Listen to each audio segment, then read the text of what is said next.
Bienvenue sur la chaîne Rêve ou Réalité.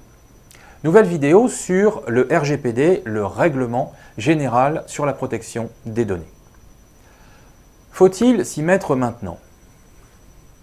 Vous pouvez considérer que cela ne vous concerne pas parce que le volume de données personnelles ou de coordonnées que vous utilisez est faible et que ce sont plutôt les grandes entreprises qui sont concernées. Pour moi, c'est la même chose que d'imaginer que seules les grandes entreprises sont contrôlées fiscalement par l'URSSAF, par les services sanitaires. La deuxième chose, c'est de considérer que, on a le temps et qu'on verra ça au dernier moment en ajoutant simplement une case à cocher sur son site ou une petite pancarte sur son comptoir.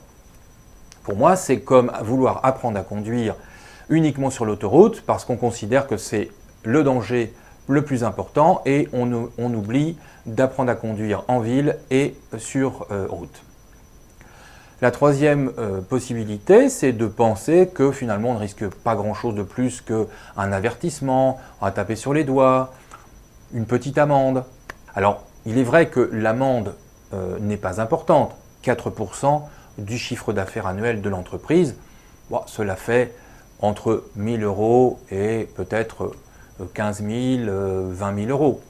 Ce n'est pas énorme, effectivement, tout le monde peut dépenser 15 ou 20 000 euros ou même 5 000 euros sans problème. Pourquoi je vous engage à agir maintenant? Pour au moins deux raisons.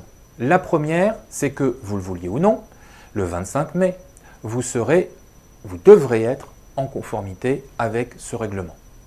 Vous risquez évidemment un contrôle, des rappels, peut-être une amende directement ou une amende en cas de récidive ou non-conformité, mais surtout c'est que peut-être que cette obligation et cet impératif de vous mettre en conformité après le 25 mai arrivera peut-être au pire moment pour votre entreprise, au moment où vous aurez le plus besoin de toutes vos ressources humaines ou matérielles. La deuxième raison, c'est l'anticipation. Plus vous allez anticiper, et plus vous serez prêt le moment venu. Et je peux vous dire que vous allez découvrir peut-être pas des centaines, mais au moins des dizaines de cas de choses que vous faites, que vous dites, que vous écrivez, et que vous ne pourrez plus faire, que vous n'aurez plus le droit de faire après le 25 mai. Plus vous aurez anticipé, plus vous aurez modifié rapidement votre approche et votre façon de communiquer ou d'avoir une relation avec vos clients ou vos prospects, bien plus vous serez prêt et donc en avance sur vos concurrents.